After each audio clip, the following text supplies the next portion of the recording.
হে WhatsApp guys, কেমন আছো সবাই? আশা করি সবাই খুব ভালো আছো। র্যান্ডম অ্যানিমেশনের নতুন একটা ভিডিওতে তোমাদের স্বাগতম। অ্যাকচুয়ালি যেটা হয়েছে, আমি মাঝখানে 2 দিন অনেক ব্যস্ত ছিলাম। অ্যাকচুয়ালি আমি বিদেশে একটা মেয়ে বিয়ে করেছি, তো এজন্য যেটা হয়েছে, কাগজপত্র অনেক ঝামেলা ছিল, আমাকে অনেক দৌড়াদৌড়ি করতে হয়েছে। তো এই জন্য আমি 2 দিন ভিডিও আনতে পারিনি। তো আশা করছি তোমরা এই ব্যাপারটি বুঝতে পারবে এবং আমাকে ক্ষমা করবে। তো কথা না বেড়ে চলো আমরা জুজুৎসু কাইজেনের 18 নম্বর যে এপিসোড রয়েছে সেটা সম্পর্কে খুবই সংক্ষেপে জেনে আসি। তো এই এপিসোডের শুরুতে আমরা টেম্পল ওয়েডিং এর সিন দেখি, যেখানে মেগুমি দৌড়াচ্ছে আর তার পেছনে কার্স এনার্জি দিয়ে বানানো অ্যারোগুলো তাকে তাড়া করছিল। আর আমাদের মেগুমি সেই অ্যারোগুলো থেকে বাঁচার চেষ্টা করে। আর এই অ্যারোগুলো কিন্তু তৈরি করেছিল ওদের যে প্রতিদ্বন্দ্বী স্কুল রয়েছে সেখানে যে নারুতোশি রয়েছে সেই নামের সেই ছেলেটি। তো সে লাগাতার মেগুমির উপর সেই অ্যারোগুলো ফায়ার করছিল এবং তাদের মধ্যে থেকে 2টা তীর যখন মেগুমির একেবারে কাছাকাছি চলে আসে, তখনই মেগুমি করে কি তার কার্স এনার্জি দিয়ে সেগুলো ধরে ফেলে এবং সেই তীরের স্ট্রিক ভেঙে দেয়। আর তারপর সে দেখতে পায় তীরগুলোর উপর রক্ত লেগে রয়েছে আর সে করে রক্তগুলো সেখানে দেয়ালের উপর ছুঁড়ে মারে। তো এখানে মেগুমি বুঝতে পারে যে নারুতোষের টেকনিকটা কি, এবং নারুতোষের টেকনিকটা হচ্ছে সে যদি কোনো কিছুর উপর তার রক্ত দেয়, সে সেগুলো করে কি ইচ্ছে মতো কন্ট্রোল করতে পারে। মানে বুঝতেই পারছে, যদি একটা তীর সোজা যদি ছোড়া হয় তাহলে সেটা সোজা যাবে, কিন্তু নারুতোষের তীরগুলো মিসাইলের মতো তুমি যেদিকে যাবে সেদিকেই যাবে। তো এখানে ফিজিক্যাল ল কোনো কাজ করছে না। তো এটা দেখে মেগুমি বলে, তুমি তাহলে তোমার রক্তের ব্যবহার করো। তো এটা শুনে নারুতোষি বলে, তুমি কি আমাকে অপমান করতে যাচ্ছ? আর যাই হোক না কেন, আমি এতগুলো তীর দিয়ে তোমাকে অ্যাটাক করছি, তুমি অন্তত তোমার একটা শিগিগামি বের করো যা দিয়ে আমার সাথে লড়াই করতে পারো, তুমি খালি দৌড়াচ্ছ। তখন মেগুমির মনে পড়ে তার একটা ডিভাইন ডগ অলরেডি ব্যস্ত রয়েছে তারা অন্যান্য টিমমেটদের সাহায্য করার জন্য। তো এর জন্য মেগুমি নারুতোশিকে বলে, তুমি এমনিতে তোমার রক্ত ব্যবহার করছো এই তীরের উপরে, তো এত রক্ত ব্যবহার করে তুমি আর বেহুশটিও হতে যেও না, আর তুমি যদি বেহুশ হয়ে যাও তোমাকে কিন্তু আমি সামলাতে যাব না। আর তখন নারুতোশি বলে, তুমি এটা নিয়ে চিন্তা করো না, আমি তীরগুলোকে আগে থেকে প্রিপেয়ার করে রেখেছি এবং এটা নতুন কিছু নয়, আর আমি বেহুশটিও হবো না, তুমি নিজের জান বাঁচাও। তো এখানে দুজনের টেকনিক বুঝতে পারে এবং দুজনেই বুঝতে পারে যে কেউ কারোর চেয়ে কম নয়। এবং এখানে একটা বিষয় উল্লেখ্য, দুজনেরই কানেকশন কিন্তু 2টা বড় জাদুকরের ফ্যামিলির সাথে রয়েছে। যেমন মেগুমির কালেকশন রয়েছে জেনিন ফ্যামিলির সাথে, এবং সেখান থেকে সে 10টা সেও টেকনিক পেয়েছে, যার কারণে সে একসাথে 10টা শিকিগামিকে ডাকতে পারে। শিকিগামি মানে হচ্ছে মনে করো ডিভাইন ডগ বা বিভিন্ন যে প্রাণী নিয়ে এসে জাদুর সেগুলো। আর এদিকে নারুতোশির যে পাওয়ার সেটা সম্পর্কে তো তুমি জানোই, যে কোনো জিনিসে সে যদি ব্লাড লাগিয়ে দেয় সে পুরো জিনিসটা কন্ট্রোল করতে পারে, আর এটা সে পেয়েছে হচ্ছে কামু নামে একটা ফ্যামিলির কাছ থেকে। তো যাই হোক, এদিকে আমরা দেখতে পাই নারুতোশির কাছে তার শেষ তীরটা ছিল, কিন্তু সে যখন সিঁড়ির উপরে তখন ওটা মারে, মেগুমি তখন একটু অন্যমনস্ক হয়ে যায়। আর এদিকে মেগুমির কাছে তখন সেটা যখন আক্রমণ করে, তখনই মেগুমি করে কি তার টন ফায়ার ব্যবহার করে এবং সেটা থেকে বেঁচে যায়, কিন্তু তারপরেও সেটার আঘাতে সে অনেক দূরে চলে যায়। আর নারুতোশির পাওয়ার দেখে মেগুমি অনেক শকড হয়ে যায়, কিন্তু ততক্ষণে নারুতোশি এসে করে কি মেগুমির টন ফায়ারকে ভেঙে ফেলে এবং কার্স এনার্জি ব্যবহার করে নারুতোশি বলা শুরু করে সে তার বডির ভেতরে যে রক্ত রয়েছে সেটাকে যে কোনো কিছুর উপর ব্যবহার করে পুরোপুরি ম্যানিপুলেট করতে পারে, আর এটা তার ফিজিক্যালি অ্যাবিলিটি বাড়িয়ে দেয়। আর অন্যদিকে মেগুমি তার ডোমিন ইউজ করতে যায়। আর অন্যদিকে আমাদের কাসুমির সিন দেখানো হয়। তো আমরা এখানে জানি যে কাসুমি কিন্তু অলরেডি গত পর্বে মাকির কাছে তার যে শর্টটা ছিল সেটা হারিয়ে ফেলেছে। তো এখন তার কাছে কোনো পাওয়ার নেই, সে কিছু করতে পারবে না, তার তরলও ফিরিয়ে আনতে পারবে না। তো এই জন্য সে নিজেকে অনেক ইউজলেস ভাবছিল, আর সে বলতে থাকে আমি কোনো কাজেরই নয়, আমি একটা অকর্মা। এবং দাঁড়িয়ে সে যখন ভাবছিল তখনই তার কাছে মেগামারুর করা আসে, আই মিন টিন ম্যান, যেটাকে আমরা গত পর্বে দেখেছিলাম। তো এখানে মূলত উল্লেখ্য মেগাম্যান বা টিন ম্যানের যে মোবাইলটা সেটা মূলত টোগি ধরেছিল, আর টোগির পাওয়ার তো আমরা জানি সেটা হচ্ছে সে মুখ দিয়ে যেটা বলবে সেটাই হচ্ছে তার কার্স এনার্জি। তো টোগি মেগামারের ফোন দিয়ে কাসুমিকে বলে ঘুমিয়ে পড়ো, তো এরপর কাসুমি ঘুমিয়ে পড়ে, মানে এটাই হচ্ছে টোগির পাওয়ার, সে মুখ দিয়ে যেটা বলবে সেটাই কাজ করবে। আর তারপর আমরা দেখি যে টোগি মূলত মেগামারুর যে ভাঙা হাত ছিল সেই হাতটার সাহায্যে মেগামারুর যে ফোনটা ছিল সেটা আনলক করেছে এবং তারপর কাসুমিকে ফোন করেছে। আর ওখান পর্যন্ত মেগুমির কুকুরই তাকে নিয়ে এসেছিল। আর এদিকে সে মেগুমির কুকুরকে ফিরে যেতে বলে, আর তখন সে এমন একটা অনুভব করে যে আশেপাশে অনেক পাওয়ারফুল একটা কার্স এনার্জি এসেছে। আর তারপরে আমাদের অবজারভেশন রুমের সিন দেখানো হয়, যেখানে আমরা দেখি ফ্যাসিলিটি সবাই বসে রয়েছে, আর উডাহি তখন দেখতে পাই যে কাসুমি বেহুশ হয়ে পড়ে রয়েছে আর ওর আশেপাশে অনেক কার্স এনার্জি ঘুরছে, যেটা তাদের রেজিস্টার করা নয়। তো সে বুঝতে পারে এখানে বড় ধরনের একটা বিপদ রয়েছে এবং কাসুমিকে উদ্ধার করে নিয়ে আসতে হবে। আর এদিকে প্রিন্সিপাল কাকুগানজি মনে করে নারুতোশিকে সে বলেছিল যে সে একটা কার স্পিড এই খেলার মাঠে ছাড়তে চলেছে যেটা ইজুকে মারবে, কিন্তু সেটা শুধুমাত্র সিগন্যাল দিলে আসবে। তো তার কাছে মনে হয় এটা হয়তো তার দেওয়া সেই কার্স এনার্জি যেটা ইজুকে মারতে চলেছে। কিন্তু এরপরে আমরা দেখতে পাই কাকুগানজি যে কার্স এনার্জিটা ইজুকে মারার জন্য দিয়েছিল সেটা যখন টগের সামনে আসে সেটা ইমিডিয়েটলি মরে যায়। আর এটা কিন্তু টগি মারেনি, এটা মূলত ওর চেয়েও শক্তিশালী কোন একটা কার্স এনার্জি ছিল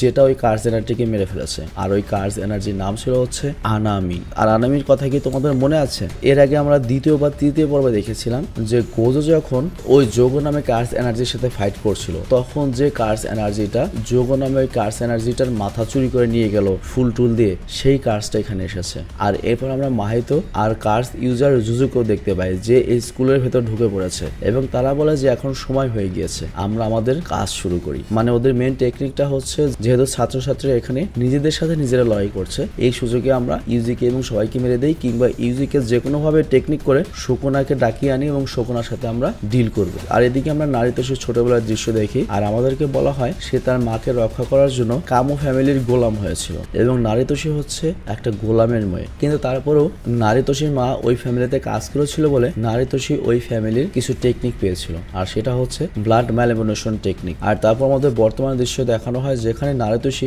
মেগুমের সাথে ক্লোজ কমব্যাট করছে, আর এদিকে মেগুমের বেঁচে থাকা যে টনফাও ছিল সেটাও ভেঙে ফেলা হয়। এবং এখানে নারুতোষী বলে এমনিতেও যদি দেখা যায় যারা শিগিগামি ইউজ করে লড়াইয়ের মধ্যে তারা ক্লোজ কমব্যাটে খুব একটা ভালো লড়াই করতে পারে না, কিন্তু কোন শিগিগামি ইউজার যদি ক্লোজ কমব্যাটে অনেক ভালো লড়াই করতে পারে তার মানে হচ্ছে তারা খুবই স্পেশাল এবং ভ্যালুয়েবল। আর মেগুমি তুমি খুবই স্পেশাল এবং ভ্যালুয়েবল, আর আমি নারুতোষী বলছি তোমাকে দেখে আমার গর্ব হচ্ছে। আর এখানে একটা বিষয় লক্ষ্য, নারুতোষী মেগুমিকে এই জন্য এতখানি রেসপেক্ট করলো, তার কারণ হচ্ছে মেগুমির জীবনটা অনেকটা একই রকম, মানে নারুতোষীর মতোই দরিদ্র। তো এখানে নারুতোষী বলে আমি তোমাকে সাপোর্ট করতে পারি কিন্তু ইউজিকে আমার মারতেই হবে, কারণ আমার ফ্যামিলিকে আমারই দেখতে হবে, আর কামো ফ্যামিলি থেকে আমার মাকে ভালো একটা জায়গায় রাখতে হবে। কিন্তু অন্যদিকে মেগুমি বলে তোমার মতো আমি মোটেও নাই, জেমিন ফ্যামিলির সাথে আমার অলরেডি সম্পর্ক নষ্ট হয়ে গিয়েছে, আমার এমনিতেও যায় আসে না আমি যে ফ্যামিলির সাপোর্ট পেয়েছি তারা কি মনে করলো বা না মনে করলো, আমার শুধু হিসেব হচ্ছে একটাই, যেটা নেয় সেটা নেয়, যেটা অন্যায় সেটা অন্যায়, এবং আমি সবসময় আমার ভেতরে আত্মার কথা শুনি এবং আমি সবসময় অন্যকে বাঁচাই। যদি তুমি এই কথার সাথে একমত না হও, এখন একটা মাত্র উপায় রয়েছে, সেটা হচ্ছে আমরা একজন আরেকজনের সাথে লড়াই করতে পারি। আর তখনই নারুতোষীর পেছন থেকে একটা টর্চ চলে আসে, আর সেটা শুধুমাত্র একটা ডিস্ট্রাকশন ছিল,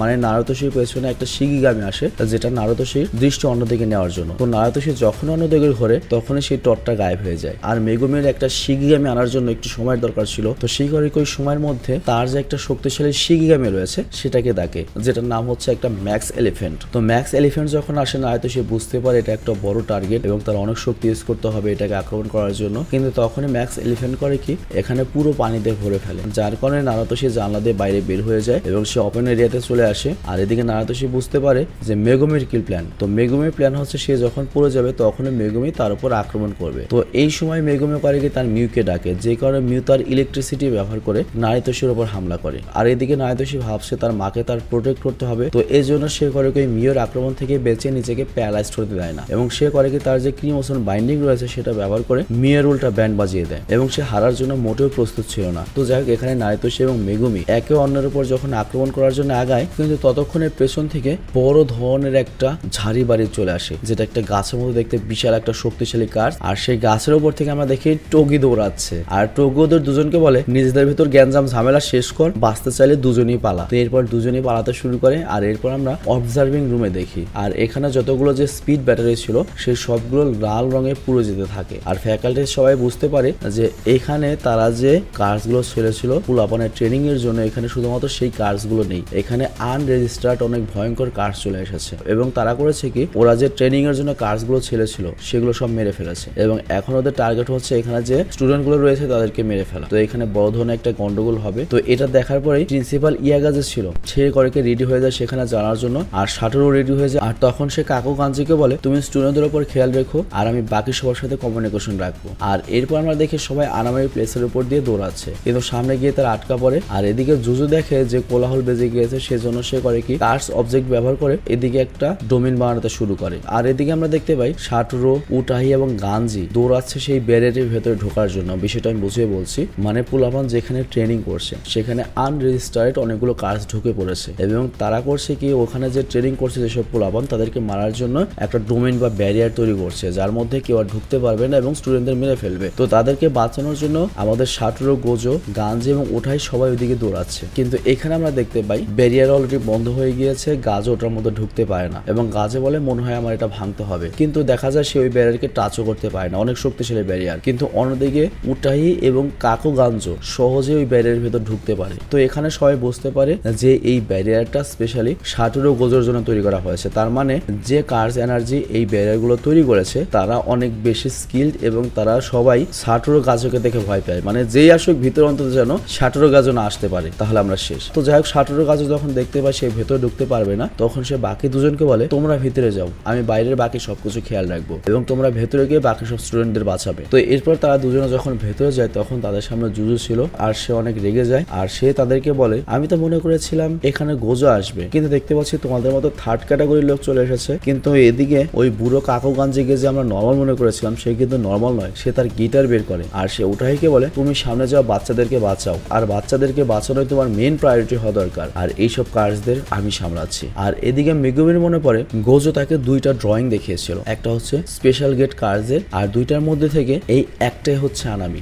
যদিও গোজোর ড্রয়িং অত ভালো ছিল না, কিন্তু সে তারপরে বুঝতে পারে গোজো অলরেডি এই আনরেজিস্টারেড কার্ড সম্পর্কে তাকে বলেছিল। আর এদিকে সে করে কি গোজোকে কল করার চেষ্টা করে, কিন্তু ততক্ষণে হানামি চলে আসে এবং তার ফোনই ভেঙে ফেলে। আর এরপর আমরা দেখি যে এখানে হানামি অনেক দ্রুত ছিল এবং অনেক ফুর্তিবাজ ছিল, মানে অনেক বেশি পাওয়ার ইউজ করতে পারছে যেহেতু এটা তার ডোমেন বা তার ব্যারিয়ার। আর অন্যদিকে টোগি করে কি তার কার স্পিরিট ব্যবহার করে হানামিকে থামানোর চেষ্টা করে, কিন্তু তারপরও হানামি তার টেলিপ্যাথিক ব্যবহার করে এদিক ওদিক সবার সাথে কথা বলা শুরু করে এবং হানামি বলে দেখো আমি এই পৃথিবীটিকে রক্ষা করতে চাই, আর কারো কাছে থেকে নয়, শুধুমাত্র মানুষদের কাছ থেকে। আর এজন্য জাস্ট তোমাদের এই জাদুকরদের মরতে হবে, কারণ তোমরা এই পৃথিবীটিকে বাধা দিচ্ছ। আর এখানেই এই এপিসোডটা শেষ হয়ে যায়। তো এর মানে হচ্ছে 19 নম্বর এপিসোড অনেক স্পেশাল হতে চলেছে এবং 19 নম্বর এপিসোডে আমরা এই স্পেশাল কার্ডসদের বিরুদ্ধে আমাদের যে স্টুডেন্ট গুলো রয়েছে তাদের একটা ফাইট দেখতে চলেছি। তো আমাদের স্টুডেন্টরা কি ওই কার্ডসগুলোর বিরুদ্ধে টিকতে পারবে কি না পারবে, আই মিন শাটোর গোজোকে ছাড়া, সেটা আমরা দেখবো হচ্ছে আগামী পর্বে। তো যাই হোক, যেহেতু আমি 2-3 দিন অনেক দৌড়াদৌড়িতে ছিলাম,